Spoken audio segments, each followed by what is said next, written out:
임플란트에 대해 문의하실 때 많이 궁금해 하시는 것 중 하나가 뼈이식에 대한 것입니다.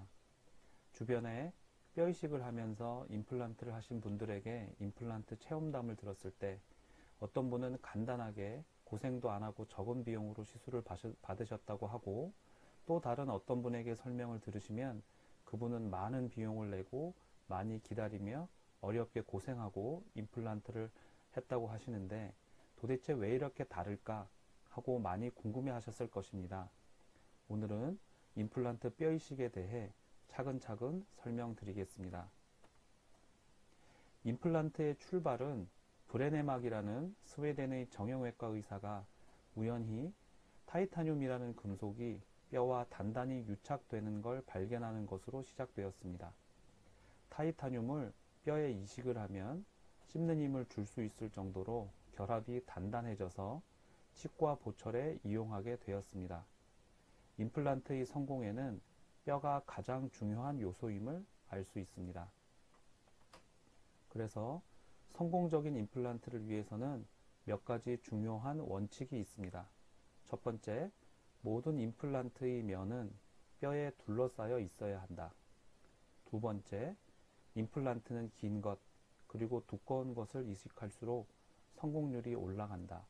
그러니 되도록 길고 두꺼운 임플란트를 심기 위해 노력해야 하겠습니다.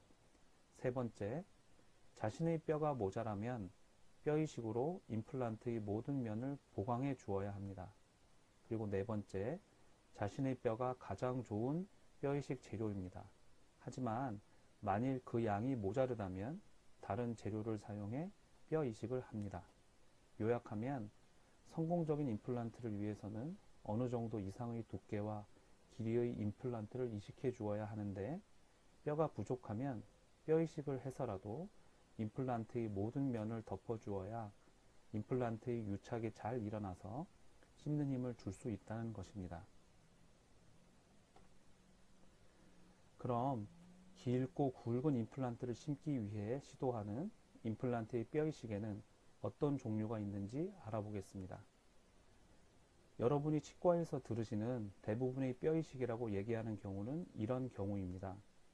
임플란트를 이식하는데 큰 어려움은 없지만 길고 굵은 임플란트를 심다 보면 뼈가 모든 부분을 커버하지 못하고 부분 임플란트가 노출이 됩니다. 앞에서 말씀드렸듯이 임플란트가 뼈에 충분히 커버되지 못하면 치주염이 생겨서 나중에 임플란트가 실패될 수도 있습니다. 이런 경우 이렇게 일부 노출된 임플란트의 부분을 뼈이식으로 커버해 줍니다.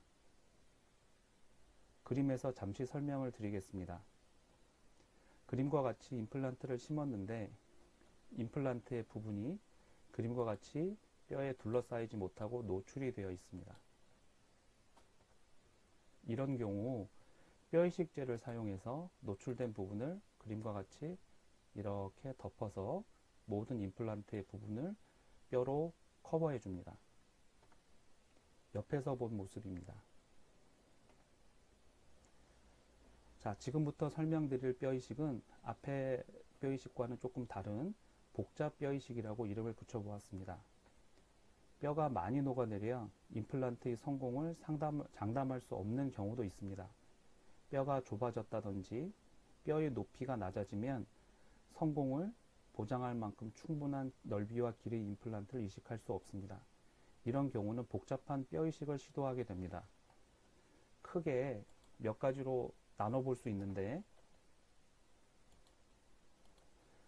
뼈가 넓이가 부족한 경우는 넓이를 증가시키는 뼈이식이 있습니다. 그리고 뼈의 높이를 증가시키는 뼈이식이 있습니다. 그리고 복잡한 해부학적인 구조물인 상악동의 뼈이식을 하는 경우가 있습니다. 제일 처음에 설명드리는 것은 리치 스프리팅이라는 뼈이식의 종류입니다. 뼈의 두께가 얇아져 있다면 충분히 두꺼운 임플란트를 심을 수 없습니다. 이런 경우는 뼈의 두께를 늘려주는 뼈이식을 하게 되는데 리치 스프리팅이라고 합니다. 좁아진 뼈의 가운데 균열을 만들어 전문 기구를 이용해서 그 균열을 점점 넓혀 나가면 뼈의 두께가 증가됩니다. 뼈의 바깥쪽은 단단한 코티칼 본이고 뼈의 중앙부는 상대적으로 덜 단단한 스폰지 본이어서 가운데를 쪼개서 벌리는 게 가능합니다.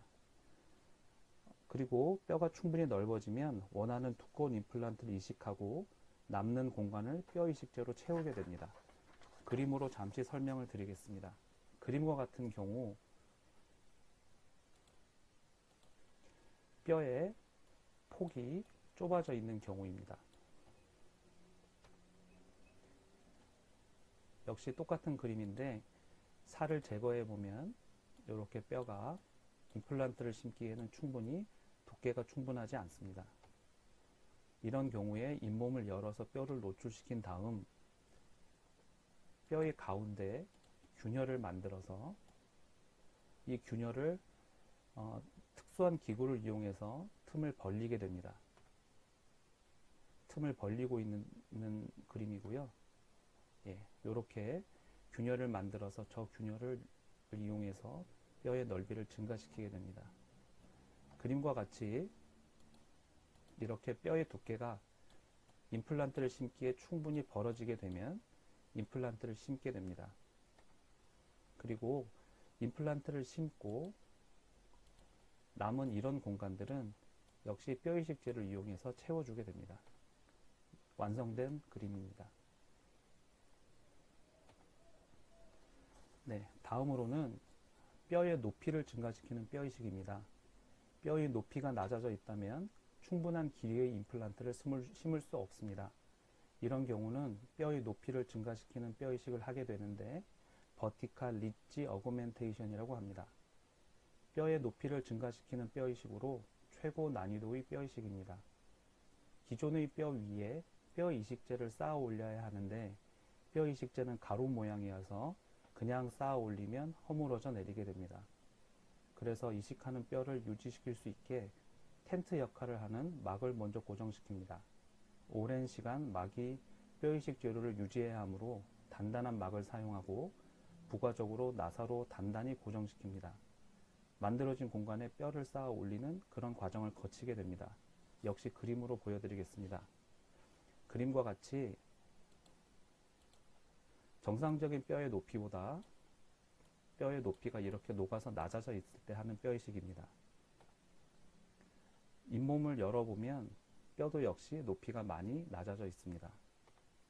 이런 경우 뼈를 유지시키기 위해서 막을 먼저 위치시키고 그 막을 나사로까지 고정을 시키게 됩니다. 그리고 만들어진 공간에 뼈 이식제를 채우게 되고 시간을 많이 흘려보내게 되면 뼈의 높이가 증가하게 됩니다. 마지막으로 상악동 뼈이식이라는 뼈이식이 있습니다. 위턱의 어금니 쪽에는 상악동이라는 뼈가 아닌 빈 공간이 있습니다. 뼈가 없는 빈 공간이므로 자신의 뼈가 부족하다면 충분한 길이의 임플란트를 이식할 수 없습니다. 이런 경우는 상악동에 뼈이식을 해서 임플란트를 이식하게 됩니다. 그림으로 설명드리겠습니다. 보통 상악동이라는 구조는 위턱의 어금니 쪽에 위치하게 됩니다. 단면을 보았을 때 상악동은 뼈가 없는 빈 공간이고요. 그리고 뼈가 이렇게밖에 안 남았을 때 여기에다가 이렇게 긴 임플란트를 심을 수가 없습니다. 이럴 때 이 공간에 기존의 나의 뼈에다가 그리고 뼈이식제를 충전을 해서 여기에다가 충분한 임플란트를 심는 그런 일련의 과정을 상악동 뼈이식술이라고 합니다. 지금까지 설명드린 뼈이식에 대해서 비교해서 한번 정리해 보겠습니다. 자, 먼저 고려를 해볼 것은 뼈이식이 임플란트의 성공에 영향을 주는가 하는 것입니다. 설명드렸듯이 일반적인 뼈이식은 임플란트의 성공 실패에 영향을 주지 않습니다. 하지만 복잡한 뼈이식은 뼈이식이 실패한다면 임플란트도 실패하게 됩니다. 다음은 임플란트 이식과 동시에 뼈이식을 하는가 아니면 뼈이식 수술과 임플란트 이식을 나누어서 하는가에 대한 설명입니다. 일반적인 뼈이식은 대부분 임플란트 이식과 동시에 뼈 이식을 하게 됩니다.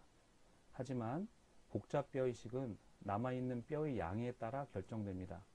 임플란트 이식과 동시에 뼈 이식을 하기도 하고, 남아있는 뼈가 거의 없다면 뼈 이식을 먼저 하고 충분히 기다린 후 다시 임플란트 이식 수술을 하게 됩니다. 다음으로 임플란트 이식 후 얼마나 기다려 씹는 힘을 줄 수 있는가? 일반적인 뼈 이식을 하는 경우는 보통 3, 4개월이 지나면 씹는 힘을 주게 됩니다. 하지만 복잡한 뼈 이식을 하는 경우는 남아있는 뼈의 양에 따라 다릅니다. 보통은 3, 4개월이 지나면 씹는 힘을 줄 수 있지만 남아있는 뼈가 거의 없고 대부분이 이식한 뼈라면 6개월에서 1년까지도 기다려 씹는 힘을 주는 경우가 있습니다.